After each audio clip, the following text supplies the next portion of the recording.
Hello and welcome back. आजकल YouTube का ज़माना है। वैसे YouTube बहुत लोगों के लिए एक ऑल्टरनेट कैरियर पाथ बन चुका है, जो अच्छी बात है। इसके चलते नए नए मुद्दों पे डिस्कशन पॉसिबल हो गया है, जो सिर्फ मेन स्ट्रीम मीडिया में कभी पॉसिबल था ही नहीं। और अच्छी बात यह है कि YouTube में भी सेलिब्रिटीज है, सुपरस्टार्स है। कुछ पॉडकास्टर्स ऐसे हैं जो वैरायटी ऑफ इश्यूज पे बात करते हैं, डोमेन एक्सपर्ट्स को बुला के, और उन लोगों से हमें सीखने को बहुत कुछ मिलता है जो हमें पहले पता नहीं था, या फिर हमें कभी मौका ही नहीं मिला उन सब विषयों के बारे में सोचने का। पर दूसरी तरफ ऐसे भी यूट्यूबर्स हैं जो खुद ही अपना ज्ञान बांटते हैं हर विषय पर। दुनिया में किसी भी विषय को ले लीजिए, अपना ही ज्ञान बांटते हैं जैसे वही सब एक्सपर्ट है। तो इनमें से भी कुछ लोग ऐसे हैं जो ये वीडियोस बनाने से पहले अपना पढ़ाई करते हैं, रिसर्च करते हैं, तगड़ा रिसर्च करके अच्छा वीडियोस बनाते हैं, जिनका कंटेंट जो बनता है वो सब्सटेंशियल होता है। पर ऐसे भी होते हैं जिनका ऑब्जेक्टिव सिर्फ कंटेंट बनाना है, और उनका कंटेंट पॉपुलर इसलिए होता है कि विजुअल इफेक्ट बहुत अच्छे होते हैं, साउंड इफेक्ट्स काफी अच्छे होते हैं, presentation is very good, so the communication is very good. तो लोग आके देखते हैं, चाहे उस वीडियो में कही गई बातों में सच्चाई हो या ना हो, कितना हो, लोग मानते हैं, नहीं भी मानते, पर देखते जरूर है। पर ऐसे वीडियोस में मुश्किल ये है कि कोई भी मुद्दा आप उठा लीजिए, आपको 20 या 30 मिनट में उसको लिमिट करना पड़ता है। उसके आगे आप लंबा खींचेंगे, जितना लंबा खींचेंगे लोग अपना इंटरेस्ट खो बैठते हैं। Unless it is something very interesting, लोग उतना देर नहीं देखते हैं। वो देखते भी है तो स्किप कर करके देखते, तो मजा नहीं आता है। 20-30 मिनट का एक कॉम्पैक्ट अच्छा वीडियो बना लेंगे तो लोग देखते हैं, तो व्यूज से मतलब है। और मुश्किल वहीं पे है, जब आप कोई सिंपल इशू ले लेंगे तो 20 मिनट 30 मिनट काफी है समझाने के लिए या बात करने के लिए, डिस्कस करने के लिए। पर अगर आप कोई कॉम्प्लेक्स इशू पे बात करना चाहते हैं जिसको समझने में लोगों का जिंदगी भर लग जाता है, वो आप अगर 20 मिनट या 30 मिनट या 40 मिनट में भी समझाने की कोशिश करेंगे तो या तो वो बहुत इनकम्प्लीट रहेगा, या फिर आप उल्टा सुल्टा गलत बक देंगे। पिछले कई महीनों से मेरे कुछ दोस्त मुझे कहते आए हैं कि नेताजी के ऊपर कुछ वीडियोस कुछ बहुत पॉपुलर यूट्यूबर्स ने बनाया है, जिसको देखकर मुझे टिप्पणी करना चाहिए। वैसे मैं ऐसी बातों पे विश्वास नहीं करता हूं, क्योंकि हर इंसान का हक होता है अपना ओपिनियन रखने का। हजारों लोग नेताजी के ऊपर वीडियोस बनाते हैं, अपना बात कहते हैं, ऐसा नहीं कि मैंने ठेका ले रखा है, तो इसीलिए मैंने इतना इंपॉर्टेंस नहीं दिया। और कई सारे किताबों का काम एक साथ चल रहा था, हमारे लेक्चर टूर्स चल रहा था, अनुज का और मेरा, तो इसके चलते टाइम भी नहीं मिलता है कि कौन कहाँ क्या बोल रहा है सब कुछ देख के उसको रिस्पॉन्ड करें। पर ये लोग मुझे बोलते रहते हैं, ये भी जिद्दी हैं, ये बोलते हैं कि नहीं दादा ये देख लीजिए, क्योंकि जो वीडियो बनाए हैं वो यूट्यूबर सुपरस्टार यूट्यूबर्स हैं और मिलियंस में उनका व्यूज आते हैं, तो लोगों तक गलत मैसेज जा रहे हैं और उनका काउंटर करना जरूरी है। तो इनको मैंने बोला था ठीक है मैं देखूंगा, और मुझे अगर लगा कि ऐसी कोई बात है तो मैं बात करूंगा उसके ऊपर, क्योंकि कोई कुछ भी कहे उसी के ऊपर मुझे काउंटर आर्गुमेंट देना जरूरी नहीं, क्योंकि हम अपना काम करते हैं, हम पूरे दुनिया घूमते हैं, पूरे देश घूमते हैं, किताबें लिखे हैं और ऑनलाइन प्रेजेंटेशंस करते हैं। लोग जानते हैं अनुज और मैं क्या कर रहा हूं पिछले 20 साल से, तो कौन कहाँ क्या बोल रहा है, अगर उल्टा सुल्टा भी बोल रहा है तो जरूरी नहीं हर वक्त के जाके काउंटर करें। तो आखिरकार मैंने वो वीडियोस देखा और मुझे लगा कि जो दोस्त लोग बोल रहे थे कि ये देखना चाहिए और रिबटल देना चाहिए, वो सही थे। रिबटल तो देना चाहिए, क्योंकि इतना गलत बोला गया है इन 2 वीडियोस में। मैं खास करके 2 वीडियोस की बात कर रहा हूं। एक वीडियो बनाया गया था जुलाई 2023 में, जिसको बनाया था मोहक मंगल ने, और दूसरा वीडियो बनाया था ध्रुव राठी ने। मेरे ख्याल से वो जनवरी 2024 का बनाया गया है। तो मोहक मंगल का जो वीडियो है अभी तक 2.3 मिलियन व्यूज मिले हैं, और ध्रुव राठी का वीडियो को मिला है करीब 6.5 million views. Millions of views. और ये दोनों वीडियोस बनाया गया है अनुज का जो पॉडकास्ट हुआ था बियर बाइसेप्स के साथ, उसके 1 साल बाद। तो वो बियर बाइसेप्स के साथ जो पॉडकास्ट था अनुज का, उसमें बहुत क्लियर डिटेल में बताया गया है सब कुछ, ही हैज एक्सप्लेन्ड एवरीथिंग। उसके बाद भी बिल्कुल ऑपोजिट और क्या बोले हैं ये तो अभी मैं बताऊंगा आपको, आपने भी देखा होगा। तो ऐसे वीडियोस उसके बाद भी बनते हैं और उसको मिलियंस ऑफ व्यूज ऐसे मिलते हैं, काफी तज्जुब की बात है। खैर, दोनों वीडियोस में ही एकदम गलत बातों को और सिलेक्टिव फैक्ट्स को पेश किया गया है। पर दोनों में ये खास अंतर है कि ध्रुव राठी का जो वीडियो है उसमें एक बहुत क्लियर लाइन है जो कांग्रेस और बोस फैमिली के जो करंट जनरेशन है, जो पहले मानते थे कि नेताजी का प्लेन क्रैश में डेथ नहीं हुआ था, पर अब मानते हैं कि नेताजी का डेथ प्लेन क्रैश में ही हुआ था। और बोस फैमिली में कांग्रेस सपोर्टिंग जो सेगमेंट है, इनका जो लाइन है, इस लाइन के साथ ध्रुव राठी का वीडियो एकदम मैचिंग है। और दोनों वीडियोस में इतना सिमिलरिटी है, line of argument, facts used, इतना सिमिलरिटी है, लगता है कि किसी ने एक पैकेज बना के दोनों को पकड़ा दिया है और उसी पैकेज में थोड़ा सा हल्का सा डिफरेंशिएट करके दोनों ने अपने तरीके से एडिटिंग वेडिटिंग करके, थोड़ा सा इफेक्ट्स डाल के, थोड़ा आर्ग्यूमेंट्स को पॉलिश करके ऐसे ही पेश किया है। ये बात मैं इसलिए बोल रहा हूं कि ये दोनों वीडियो से साफ है कि ना ध्रुव राठी ना मोहक मंगल आंखों से कोई रिपोर्ट देखा है, पढ़ना तो दूर की बात है, ना कोई ढंग का किताब पढ़ा है, और डिपेंड किया है न्यूज रिपोर्ट्स जो इंटरनेट से उठाया गया है। और वो भी न्यूज रिपोर्ट्स कौन से सोर्सेस से? वायर जैसे रैग से, जहां पे इस विषय में लिखता है एक बोस फैमिली का एडवाइजर है कम्युनिस्ट, उल्टा सीधा झूठ लिखे जाते हैं, वहां से उठाया है। और पता नहीं कहां से क्या उठाया है, पर गलतियों से इतनी भरी हुई है कि दोनों वीडियोस का कंटेंट ही कंप्लीटली रिडिकुलस है, लाफेबल है। अब ध्रुव राठी ने नेताजी के ऊपर बायोग्राफिकल और पॉलिटिकल वीडियोस भी बनाए हैं। जाहिर है उसका पॉलिटिकल लाइनिंग, इंक्लिनेशन क्या है, खैर मैं उस पर टिप्पणी नहीं करना चाहता हूं, वो उनका हक है and I will not comment on that. मेरा बस इशू है कि स्टिक टू द फैक्ट्स, और फैक्ट्स अगर आप गलत बता रहे हैं वहां मैं जरूर पॉइंट आउट करूंगा। और ये गलत फैक्ट्स और सिलेक्टिव फैक्ट्स का ये जो खिचड़ी पकाया गया है, इसकी हर एक बात को अगर मैं काउंटर करने जाऊंगा तो ये वीडियो 4-5 घंटे का बन जाएगा। उतना टाइम ना मेरे पास है ना आपके पास है, तो इसलिए मैं सिर्फ मेन फैक्ट्स और लाइन ऑफ आर्ग्यूमेंट्स जो है सिर्फ उसके ऊपर कमेंट्स करूंगा। पर यह बात मैं रिपीट करूंगा यहां पे शुरू करने से पहले, दोबारा ये हाईलाइट करना बहुत जरूरी है, एम्फसाइज करना बहुत जरूरी है कि इन दोनों को, ये जो नेताजी का डेथ मिस्ट्री को लेकर जो इन्वेस्टिगेशंस हुए हैं, जो कमीशंस बने थे, उनका जो रिपोर्ट्स हैं, बाकी सरकारी जो रिपोर्ट्स मिलते हैं, ना इन्होंने कभी अपनी आंखों से देखा है ना कभी पढ़ा है। तो इसलिए लगभग जो भी कहा है वो दूसरों से उठा के लेके आए हैं और नेचुरली गलत है सारे। तो शुरू करते हैं शुरू से। सवाल यह है कि 17 अगस्त 1945 नेताजी जा कहां रहे थे? साइगन एयरपोर्ट में पहुंचे, जा कहां रहे थे?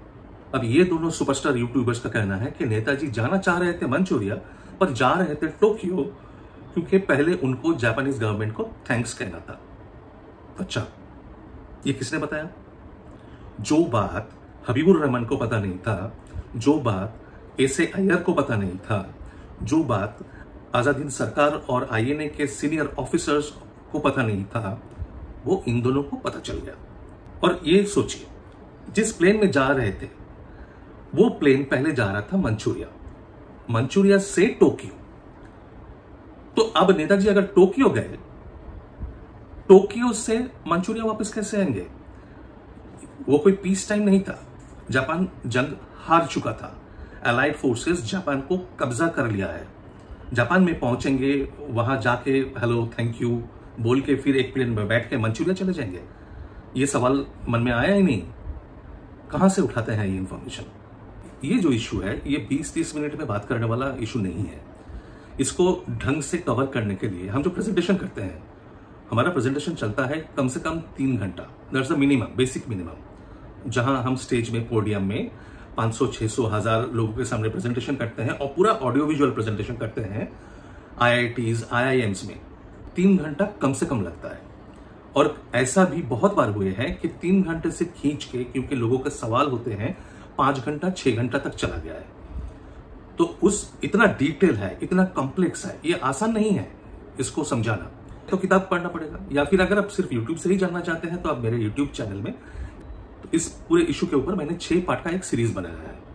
और अगर आपके पास 6 पार्ट के सीरीज देखने का टाइम नहीं है तो उसको कंप्रेस करके मैंने 2 पार्ट का सीरीज भी रखा है। तो आप थोड़ा सर्च करेंगे मेरे चैनल के होम पेज में जाके, अगर आप देख लेंगे आपको मिल जाएगा आसानी से। तो प्लेन क्रैश के बाद क्या हुआ? मोहक जी कहते हैं कि प्लेन क्रैश के कुछ ही दिनों बाद ब्रिटेन ने जापान से कहा कि इन्वेस्टिगेट करो, और जापान ने इन्वेस्टिगेट किया। ये कौन सा इन्वेस्टिगेशन है? क्योंकि जब इस इन्वेस्टिगेशन की बात कर रहे हैं मोहक जी, तब उनके स्क्रीन पर दिखाया जा रहा है एक ब्रिटिश ऑफिसर का रिपोर्ट, जिनका नाम था लेफ्टिनेंट कर्नल जॉन फिक्स। और जॉन फिक्स का रिपोर्ट आया था जुलाई 1946 को। जॉन फिक्स कोई जापानीज नहीं था। जॉन फिक्स थे British officer associated with the headquarters of general MacArthur. और प्लेन क्रैश के इमीडिएट बाद सिर्फ फिक्स ने इन्वेस्टिगेशन नहीं किया था, अलाइड फोर्सेस ने, मतलब इंग्लैंड और अमेरिका ने टीम पे टीम भेजा साउथ ईस्ट एशिया में डिफरेंट लोकेशंस में इन्वेस्टिगेट करने के लिए, सच्चाई ढूंढ निकालने के लिए। क्योंकि जब प्लेन क्रैश की खबर आई, वाइसरॉय से लेकर मिलिट्री इंटेलिजेंस तक किसी ने विश्वास नहीं किया। तो बंगाल इंटेलिजेंस के chief PS Finney, central intelligence bureau के असिस्टेंट डायरेक्टर डेविस, पंजाब के पुलिस, बंगाल के पुलिस, ऐसे कई सारे लोगों को भेजा गया लोगों को इंटरोगेट करने के लिए, सच्चाई का पता लगाने के लिए। पर मोहक जी और राठी जी दोनों ही बहुत फिक्सेटेड हैं फिग्स के रिपोर्ट को लेकर, क्योंकि उनके हिसाब से फिग्स के रिपोर्ट ने एकदम प्रूव कर दिया था कि नेताजी का डेथ हो गया है। क्या ये सच है? अभी बताएंगे आपको, पर उससे पहले ये बता देता हूं कि इतने सारे जो लोग गए थे इन्वेस्टिगेट करने के लिए, लोगों को इंटरोगेट करने के लिए, डिफरेंट लोकेशंस में अलग अलग लोगों से बात किया, इंटरोगेट किया, इंफॉर्मेशन इकट्ठा किया। इन लोगों को लगा कि प्लेन क्रैश का स्टोरी सच हो भी सकता है, नहीं भी हो सकता है। तो कोई डेफिनेटिव कंक्लूजन में नहीं आ पाए। और अभी तक ब्रिटिश गवर्नमेंट का और अमेरिकन गवर्नमेंट का वही स्टैंड है कि उनके पास तब जो इन्वेस्टिगेशन हुआ था उसके बेसिस पे जो इंफॉर्मेशन निकल के आया था, कोई डेफिनेटिव कंक्लूजन नहीं है। अब बताते हैं फिग्स के बारे में। फिग्स ने टोक्यो में 6 जापानीज ऑफिशियल से बात की, इंटरोगेट किया। और मोहक जी और राठी जी ने हाईलाइट किया है कि फिग्स की जो बातचीत हुई थी एक डॉक्टर के साथ, जो डॉक्टर जापानीज मिलिट्री हॉस्पिटल में थे, जिन्होंने नेताजी का ट्रीटमेंट किया था और आई विटनेस थे नेताजी का डेथ का। उनका नाम था तोयोशी सुरुता। तो Tsuruta becomes very important for both this superstar YouTubers. और क्योंकि सुरुता आई विटनेस था, डॉक्टर था, उन्होंने कह दिया तो सच ही होगा। फिग्स ने भी यही मान लिया था और हमारे सुपरस्टार यूट्यूबर्स ने भी यही मान लिया है। सुरुता ने काफी डिटेल डिस्क्रिप्शन दिया फिग्स को कि कैसे ट्रीटमेंट हुआ, नेताजी को कैसे हॉस्पिटल में लाया गया, कब लाया गया, कैसे ट्रीटमेंट हुआ, क्या क्या मेडिसिन दिया गया, काफी डिटेल डिस्क्रिप्शन दिया। पर एक बात बताना भूल गए कि उस दिन हॉस्पिटल में सिर्फ वही एक डॉक्टर नहीं थे, बल्कि सुरुता मेन डॉक्टर भी नहीं थे। सुरुता जूनियर डॉक्टर थे। जो सीनियर डॉक्टर थे उनका नाम था तानियोशी योशिमी, और पूरा ट्रीटमेंट का प्लान जो था वो योशिमी का था। Yoshimi was the main guy walking around, और एक तीसरा भी डॉक्टर भी थे जो जूनियर डॉक्टर थे। तो इन सब का कोई जिक्र नहीं है सुरुता की बातों में। सुरुता ने ऐसे बताया है कि जैसे सब कुछ उन्होंने किया, ट्रीटमेंट कैसे होगा, क्या होगा, नहीं होगा, डेथ सर्टिफिकेट कैसे दिया जाएगा, कब दिया जाएगा, सब कुछ उन्होंने डिसाइड किया है। तो फिग्स को पता ही नहीं चला कि योशिमी है।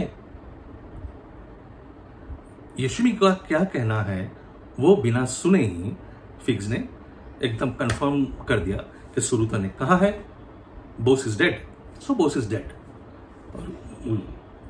और यही एविडेंस बन गया है हमारे यूट्यूबर्स के लिए। और एक व्यक्ति है जिनको काफी बढ़ा चढ़ा के हाईलाइट किया गया है दोनों के वीडियोस में। मैं कह रहा हूं ना कि दोनों के वीडियोस में काफी सिमिलरिटीज है, सेम पैटर्न है। और ये जो कैरेक्टर है जिनको इतना हाईलाइट किया गया है, इनका नाम था हरिन शाह। वो एक जर्नलिस्ट थे। तो हरिन शाह गए थे उस रीजन में 1946 में पोस्ट वार सिचुएशन कवर करने के लिए किसी जर्नलिस्टिक असाइनमेंट में, और वो पहुंचे ताइवान, क्योंकि उनको लगा कि मैं इस रीजन में जब आया ही हूं तो ताइवान जाके इन्वेस्टिगेट कर भी लेना चाहिए। तो उन्होंने वहां पे अपना इन्वेस्टिगेशन किया और उन्होंने अपना इंफॉर्मेशन इकट्ठा करके एक रिपोर्ट बनाया और उन्होंने भी अनाउंस कर दिया कि नेताजी का डेथ हो चुका है, उसमें कोई डाउट नहीं है। अब मोहक जी और राठी जी के लिए ये बहुत बड़ा एविडेंस है। मंगल जी को बहुत खेद है कि हरिंश का किताब ताइवान में बहुत पॉपुलर हुआ पर हिंदुस्तान में नहीं हुआ। मुझे पता नहीं कि उनको ये कैसे पता चला, पर जो बात उन्होंने नहीं कहा या तो भूल गए या फिर उनको पता ही ना हो, क्योंकि ओरिजिनल तो देखे नहीं है, कि हरिंश शाह ने अपना किताब 1946 में नहीं छापा था। उनका किताब आया था 10 साल बाद 1956 में। क्या आपके मन में यह सवाल नहीं आया कि क्यों 10 साल लग गया ये किताब निकालने में? 1946 में जब पूरे देश में लोग कंफ्यूज्ड हैं, सच्चाई जानना चाहते हैं, और आप कह रहे हैं कि आपको सब कुछ डॉक्यूमेंट्स मिल गया है, फोटोग्राफ्स मिल गया है, आपको आई विटनेसेस मिल गया है, आप देश वापस आके देश के सामने अपना रिपोर्ट पब्लिश नहीं करेंगे, छुपा के बैठेंगे? Is it even believable? तो ऐसे बहुत सारे सवाल हैं जिसका जवाब ये लोग आपको नहीं दे पाएंगे। जब फैक्ट्स ना हो तो जवाब कहां से देंगे? पर हरिंश शाह ने शाहनवाज कमेटी के सामने जो विटनेस अकाउंट दिया था और जो किताब जब छाप के आया, उस किताब में जो लिखा था वो इतना रिडिकुलस था, इतना लाफेबल था, इतना कॉन्ट्राडिक्टरी था, इतना गलत चीजों से भरा हुआ था कि भारत में जो दूसरा ऑफिशियल कमीशन बिठाया गया था 1970 में जीडी खोसला के अंडर, वो जीडी खोसला जो प्लेन क्रैश में नेताजी का डेथ की लाइन कंप्लीटली सपोर्ट किया, वो फॉर्मर जस्टिस खोसला को भी रिडिकुलस लगा। उन्होंने भी इनके क्लेम्स को रिजेक्ट कर दिया, इतना रिडिकुलस था। और ऐसे जर्नलिस्ट कैरेक्टर को ये लोग हीरो बना रहे हैं। मैं नहीं बोल रहा हूं कि अपनी मर्जी से बना रहे हैं, इसलिए मैंने शुरू में बोला था शायद इनको कोई ब्रीफ किया है, कोई ब्रीफिंग पैकेज पकड़ा दिया है जिसके बेसिस पे इन्होंने कहा है ये मंगल जी और राठी जी ने, क्योंकि फैक्ट्स अगर पता हो तो ऐसी बात कोई करेगा नहीं। हाँ, बोस फैमिली के कुछ कैरेक्टर्स छोड़ के पब्लिक रूमर्स को लेकर दोनों वीडियोस में काफी बातें हुई है। मंगल जी कहते हैं कि 1950 के दशक में नेताजी का भारत वापस आना, इस बात को लेकर काफी अफवाहें फैलने लगी थी, और सबसे तेज अफवाह फैला था, सबसे लोकप्रिय जो था वो था शॉलमारी साधु को लेकर। शॉलमारी था एक छोटा सा कस्बा नॉर्थ बंगाल में, और जब ये बात कह रहे हैं मंगल जी, उनके स्क्रीन में दिखाया जा रहा है एक न्यूज ब्रॉडकास्ट जो बात कर रहे हैं गुमनामी बाबा को लेकर। कृपया ध्यान दें मंगल जी, शॉलमारी साधु और गुमनामी बाबा दो अलग केसेस हैं, और शॉलमारी साधु का केस 1950 के दशक में नहीं सामने आया था, वो आया था 1960s में। थोड़ा सा मेहनत कर लेते, पढ़ लेते, थोड़ा सा हमारा किताब पढ़ लेते या फोन पे बात कर लेते, हम समझा देते। आप चाहे हमसे सहमत ना होते, पर फैक्ट्स तो कम से कम ठीक कर लेते ना। और शॉलमारी साधु के मुद्दे पे तो राठी जी ने बिल्कुल कमाल ही कर दिया है। उन्होंने कहा है कि शॉलमारी साधु जो था स्वामी शारदानंद, उन्होंने खुद अनाउंस किया था कि वो नेताजी नहीं है, फिर भी लोग नहीं मान रहे थे। इधर शारदानंद बोल रहे हैं कि मैं नेताजी नहीं हूं, और लोग बोल रहे हैं नहीं आप ही नेताजी हो। मतलब लोग तो पागल थे ही, चलिए मान लेते हैं लोग पागल थे। अब राठी जी कृपया ये बताइए, लोगों के साथ क्या बंगाल सरकार भी पागल था? पंडित नेहरू भी पागल थे, केंद्रीय सरकार भी पागल था, नेहरू जी के जाने के बाद शास्त्री जी का जो सरकार था वो भी पागल था, डॉक्टर बिधान चंद्र राय जो चीफ मिनिस्टर थे वो भी पागल थे, उनके जाने के बाद जो चीफ मिनिस्टर बने प्रफुल्ल चंद्र सेन वो भी पागल थे, और इनके बाद जो प्रधानमंत्री आए इंदिरा गांधी तक, क्या सारे पागल थे? नहीं थे ना। तो फिर कृपया यह समझिए कि इन्होंने पूरा इंटेलिजेंस कैंप क्यों लगा दिया था पालाकाटा में, शॉलमारी आश्रम के बाहर। हर रोज की इंटेलिजेंस रिपोर्टिंग हो रहा था, शॉलमारी से कोलकाता, कोलकाता से दिल्ली, कंप्लीट। अगर वो साधु नेताजी नहीं थे, कोई तो थे। सरकार ने आज तक उनका असली जो आइडेंटिटी है वो सामने नहीं लाए हैं। इस सस्पेंस को मेंटेन करने की क्या जरूरत थी? और सबसे बड़ी बात यह है कि स्वामी शारदानंद शॉलमारी से निकल के भारत में जहां जहां जा रहे थे, उन्हीं राज्यों में, हर राज्य में इंटेलिजेंस डिपार्टमेंट उनका पीछा कर रहे थे। कब तक? आप विश्वास नहीं करेंगे शायद, 1978 तक, 1978 में जब उनका मौत हुआ तब तक। Now please explain to me, जो बंदा नेताजी नहीं है या नेताजी मिस्टी के साथ जिसका कोई लिंक नहीं है, उसके पीछे इंटेलिजेंस रिसोर्सेज वेस्ट करने का क्या मतलब है? खैर, आपसे क्या पूछ रहा हूं, आपको बेसिक फैक्ट्स पता नहीं है तो इतना पेचीदा इशू कहां से समझ में आएगा? आपको व्यूज से मतलब है, व्यूज मिल गए हैं, अच्छी बात है, पर जो सच है वो बताना मेरा काम है। मंगल जी को तो लगता है कि 1950 के दशक में अफवाहें इतने फैलने लगी है, लोग इतना कंफ्यूज हो रहे थे, इतनी तरह की बातें आ रहे थे सामने कि जो राठी जी बोलते हैं कि चाइना में जाने की उटपटांग बातें हो रहा था, उटपटांग, वाह।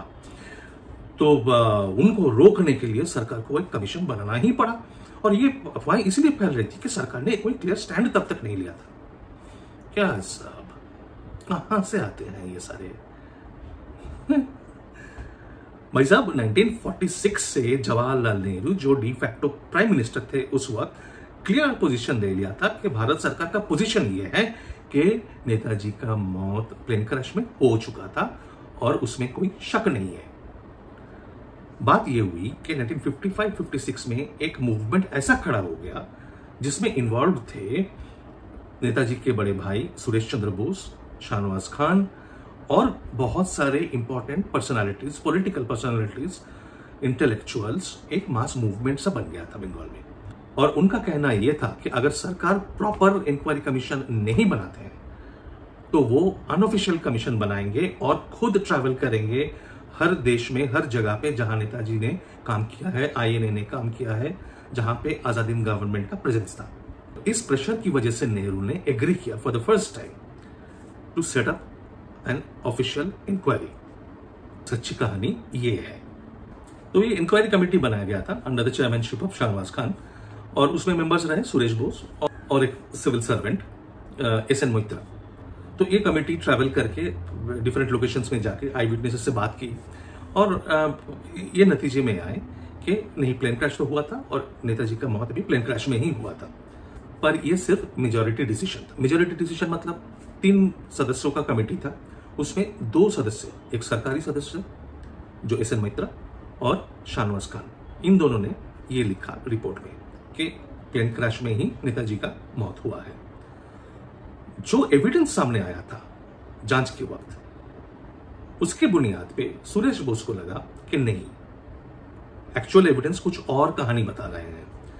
इस एविडेंस से आई विटनेस का जो इतने कॉन्ट्रडिक्शंस है, इसको हम ऐसे ही एक्सेप्ट नहीं कर सकते।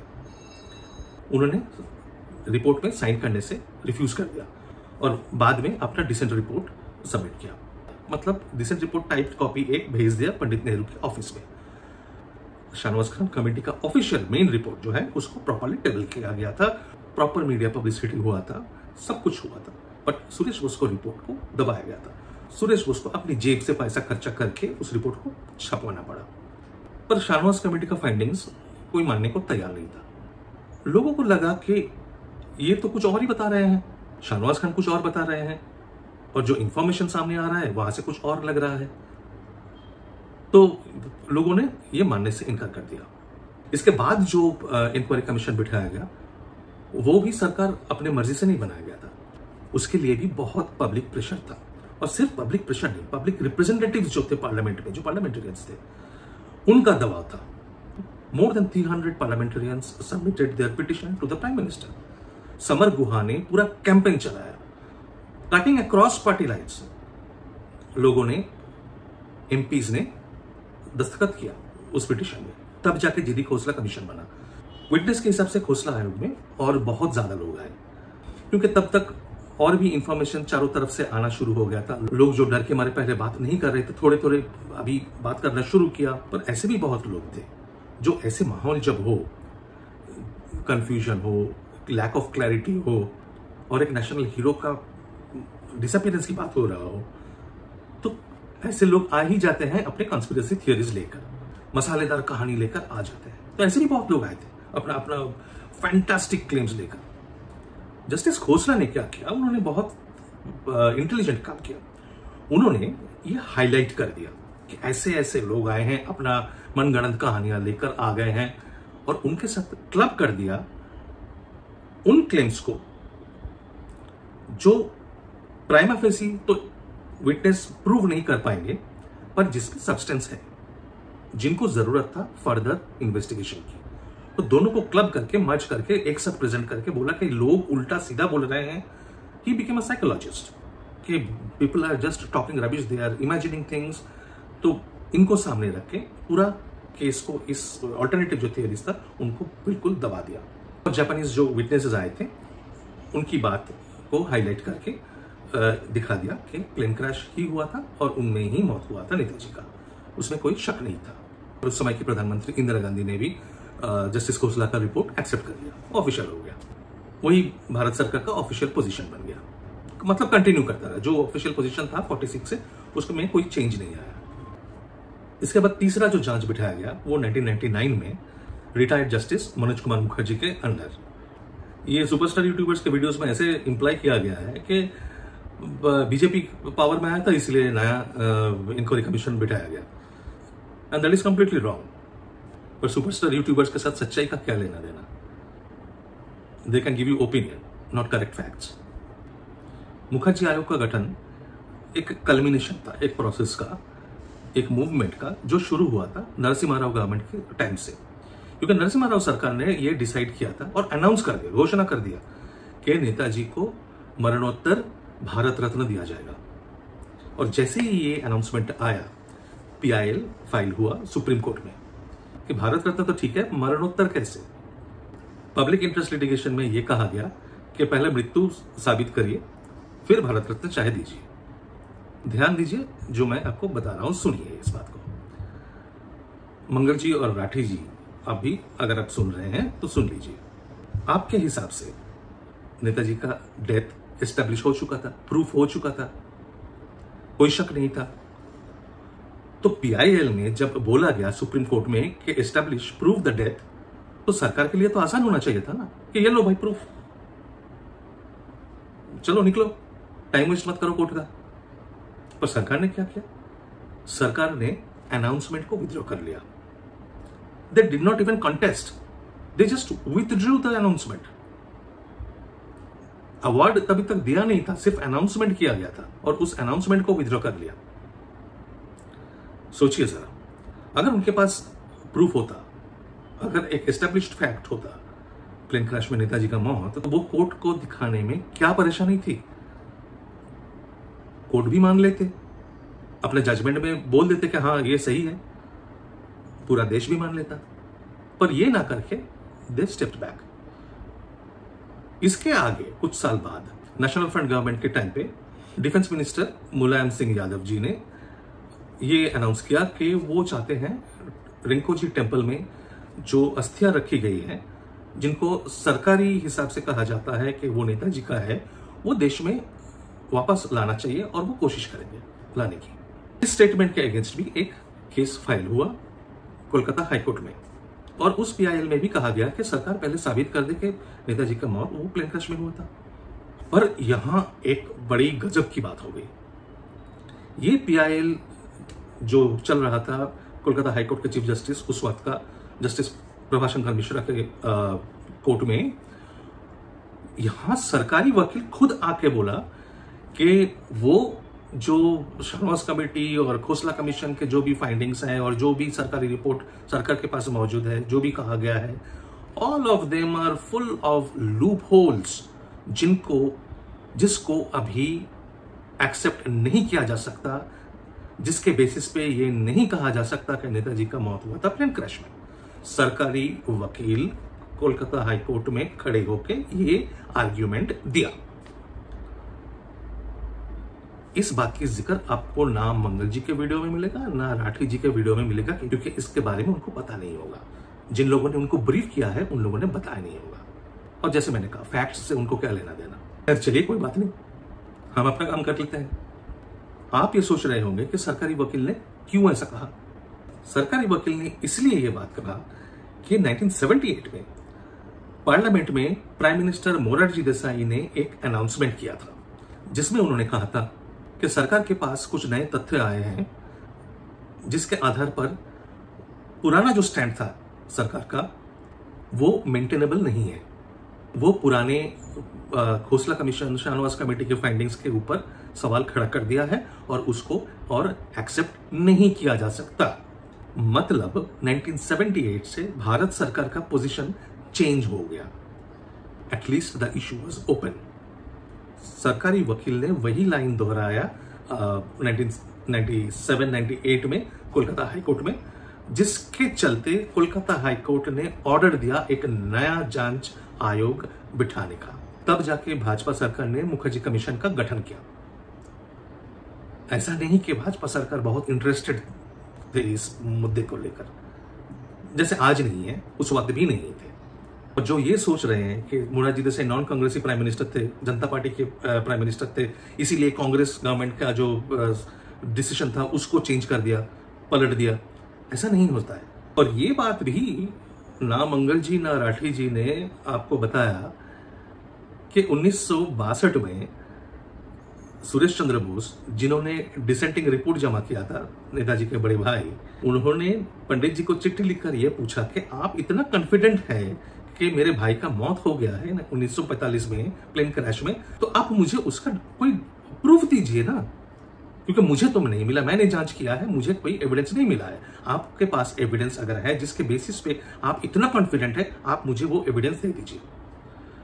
पंडित नेहरू ने उनको चिट्ठी में ये लिखा, I cannot give you any direct proof of नेताजी's death। मतलब कोई प्रत्यक्ष प्रमाण मेरे पास भी नहीं है, पर सर्कमस्टेंशियल एविडेंस देखकर मुझे ये लगता है, मेरे मन में कोई शक नहीं है कि ये प्लेन क्रैश हुआ था और उसी में नेताजी का मौत हुआ था। मतलब he wanted to believe something, so he believed. It is not that Pandit Nehru had some evidence। ये बात इंपॉर्टेंट है, और ये बात आपको ये सुपरस्टार यूट्यूबर्स बताना भूल गए, या फिर उनको पता ही नहीं था। जस्टिस मुखर्जी ने अपना जांच किया 1999 से 2005 तक। खत्म नहीं हुआ था जांच, पर 2004 में कांग्रेस यूपीए सरकार आने के बाद they lost patience.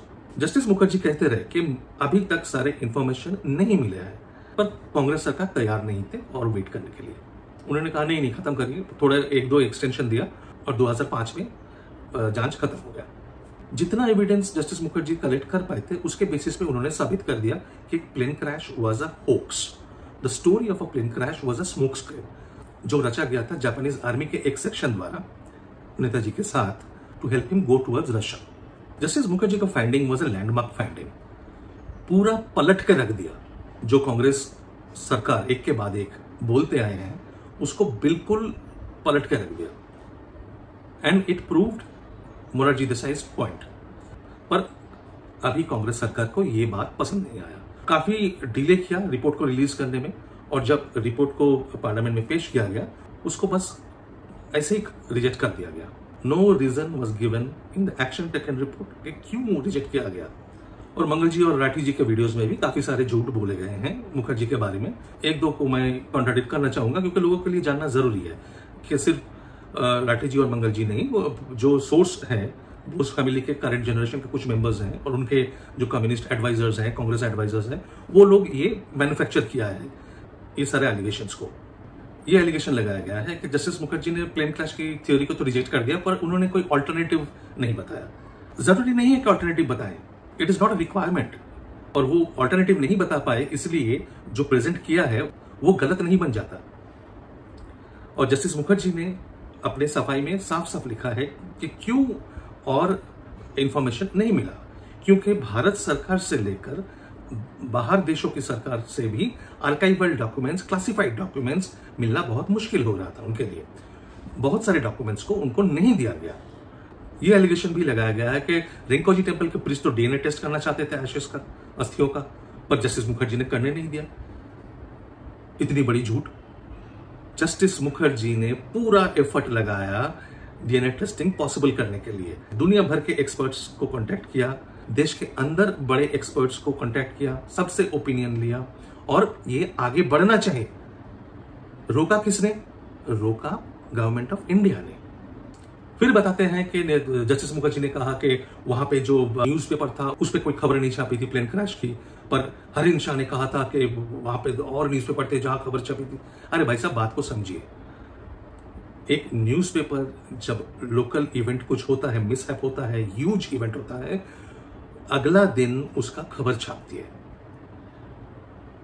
Justice Mukherjee ने वो बात कही है कि कोई प्लेन क्रैश हुआ है, उसमें एक भारत जैसे बड़े देश के नेता की मौत हो गई है, वो खबर अगले दिन छापना चाहिए। हरिन शाह ने जो कहा है कि चाइनीज कुछ न्यूज़पेपर या जापानीज न्यूज़पेपर में छपा था, वो छपा था जापानीज गवर्नमेंट ने प्रेस रिलीज 22 अगस्त को करने के बाद, 19 अगस्त को नहीं छपा था।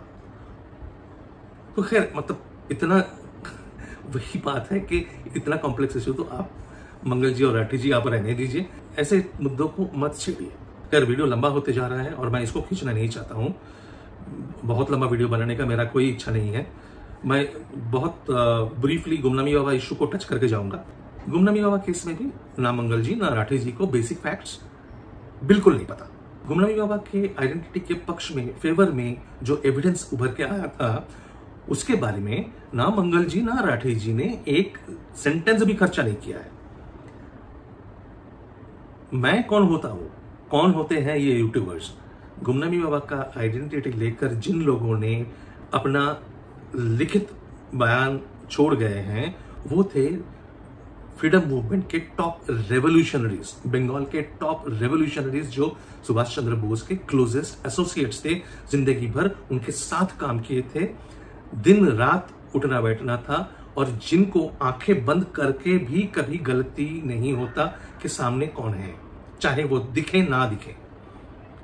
और उनके साथ सालों साल उनका लेटर्स एक्सचेंज होते रहे, चाहे पर्दे के पीछे से ही हो, बातें होते रहें, और कभी कभी इनमें से कुछ लोग उनको देख भी लिया था। इनमें से कोई यूट्यूबर्स नहीं थे, इनमें से कोई बुश फैमिली के करंट जनरेशन के टुच्चे जो बकवास करते हैं टीवी कैमरा के सामने, वो नहीं थे। They gave their lives for their country. They sacrificed everything for the country.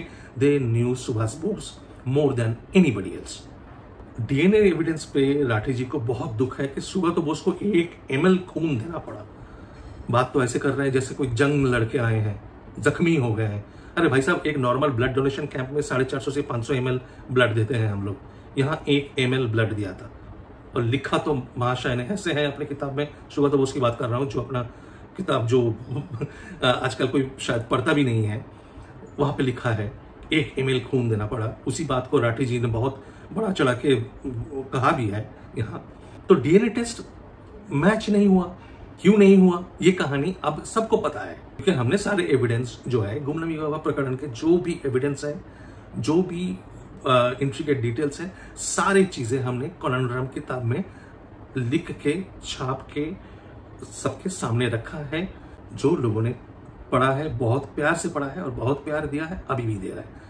5 साल हो गया है उस किताब का मार्केट में, अभी तक लोग उसको खरीद रहे हैं, पढ़ रहे हैं। जिनको जानना है वो उस किताब को रेफर करते हैं। राठी जी ने जैसे क्लेम किया है कि जस्टिस मुखर्जी ने रिजेक्ट कर दिया था गुमनामी बाबा थ्योरी को, नहीं किया था। आपको पता नहीं है, क्योंकि आपको ब्रीफ जो किया गया है, उन लोगों ने झूठ बताया है और आपने उसी झूठ को फॉलो किया है, वो आपकी मर्जी है, पर सच्चाई कुछ और है। जस्टिस मुखर्जी ने बल्कि ये लिखा है अपने रिपोर्ट में, कभी मौका मिले पढ़ लीजिए, रिपोर्ट पढ़ना अच्छी बात है। जब ऐसे मुद्दों पे वीडियोस बनाएंगे, अच्छी ओरिजिनल सोर्स मटेरियल पढ़ना ज्यादा अच्छा रहता है, सबके लिए, आपके लिए भी, आपके ऑडियंस के लिए भी, क्योंकि मिलियंस में लोग आपके व्यूज आते हैं। तो ऐसे लोगों के लिए अगर आप उल्टा सीधा ऐसे बोलते रहेंगे, गलत इंफॉर्मेशन देते रहेंगे, तो वो फिर क्रेडिबिलिटी की बात है। खैर, मैं उसमें नहीं जाना चाहता हूं। जस्टिस मुखर्जी ने अपने रिपोर्ट में यह लिखा था कि जो रेवोल्यूशनरीज थे, जो नेताजी को जानते थे, जो गुमनामी बाबा से मिलने जाते थे हर साल में कई बार, और इतने सालों से उनका जो विटनेस अकाउंट था, जो डॉक्यूमेंट्स, चिट्ठियां मिले हैं इतने हजारों में, उस पर भरोसा ना करने की कोई कारण नहीं है। फिर भी वो नहीं कह पाए कि गुमनामी बाबा ही नेताजी थे, because of some formidable reasons, some formidable factors. वो फॉर्मिडेबल फैक्टर्स थे हैंडराइटिंग एनालिसिस और DNA analysis, DNA report, handwriting report. ये बात 2006 की है। उसके बाद हमने जो इन्वेस्टिगेशन किया है, इस मुद्दे को बिल्कुल साफ करके दिखाया है कि science can be science, but scientific laboratory results depends on politics. तो ये तो ये कोई नई बात आज नहीं है, सबको पता है। ये जिन्होंने भी हमारा प्रेजेंटेशन देखा है, जिन्होंने भी हमारी किताबें पढ़ी है, सबको पता है। और इसीलिए इलाहाबाद हाईकोर्ट अपने 2013 के ऑर्डर में, जिसका जिक्र नहीं है इन दोनों की वीडियोस में, जस्टिस मुखर्जी का ये आर्ग्यूमेंट से खुश नहीं थे। उन्होंने कहा कि जब इतना डॉक्यूमेंट्री एविडेंस अवेलेबल है, जब इतना तगड़ा सर्कमस्टेंशियल एविडेंस अवेलेबल है, तब सिर्फ ये डीएनए टेस्ट और हैंडराइटिंग टेस्ट के ऊपर डिपेंड करके उसको रिजेक्ट कर देना सही नहीं है। नहीं तो सोचिए, हमारे देश जो एक बहुत रिलीजियस देश है, लाखों में साधु है, यहां कितने साधु के लिए म्यूजियम बनते हैं। इलाहाबाद हाईकोर्ट ने क्यों आदेश दिया गुमनामी बाबा म्यूजियम बनाने का, और वो म्यूजियम जाके रामकथा म्यूजियम के साथ क्यों बना? और कोई ऐसे ही साधु बाबा का म्यूजियम, साधु बाबा के बिलोंगिंग्स के म्यूजियम होंगे, तो वो म्यूजियम अभी तक ओपन क्यों नहीं किया गया? क्योंकि म्यूजियम तो रेडी है 2017-18 से। मैं दोबारा बता रहा हूं, ऐसा नहीं कि भाजपा बहुत इंटरेस्टेड है इस मुद्दे को लेकर। मामला इतना एक्सप्लोजिव है कि भाजपा भी जानते हैं कि इसको हैंडल करना डिफिकल्ट होगा, या फिर उनको इंटरेस्ट नहीं है। बात कुछ भी हो, वो इस मुद्दे को अभी तक टच नहीं किया है, जबकि केंद्र में 10 साल के ऊपर हो गया। मोदी जी तीसरी बार प्रधानमंत्री बने हैं और योगी जी 2017 से पावर में हैं। इस मुद्दे को हाथ नहीं लगाया गया है। जिनको गुमनामी बाबा के आइडेंटिटी के फेवर में क्या एविडेंस है, क्या प्रूव करता है कि वो नेताजी थे, ये जानना है, मैंने उनके लिए एक कॉम्पैक्ट वीडियो बनाया है जो मेरे चैनल में है। अगर आपको जानने की इच्छा हो, आप ये वीडियो देख लीजिए। इतने कुछ मिनटों में आपको उसका जिस्ट मिल जाएगा, मोस्ट इंपॉर्टेंट पॉइंट्स मिल जाएगा। और अगर आपको डिटेल में जानना हो तो आप कॉनंड्रम पढ़िए। मंगल जी, राठे जी और उनके जैसे लोकप्रिय जो बाकी यूट्यूबर्स हैं, जो अच्छा कंटेंट बनाना चाहते हैं, उनसे मेरा एक ही निवेदन है, जो चाहे करिए, जिस टॉपिक पे चाहे बात करिए, जिस पे चाहे अपना ओपिनियन दे, आपका हक है। पर ऐसे मुद्दों पे ऐसे बकवास वीडियोस दोबारा मत बनाइएगा, because this is not only about any issue under the sun. This is a very, very sensitive issue. This is an issue on which people like me and Anuj have been working for the last 20 years. तो इस पे कोई आके बकवास करके चला जाए, it's not done. Anyway, I think काफी बोल चुका हूं। आज के लिए इतना ही। फिर मिलेंगे, वापस आऊंगा मैं जो पुराना सीरीज कर रहा था उसी पे कुछ दिनों में। तब तक के लिए जय हिंद।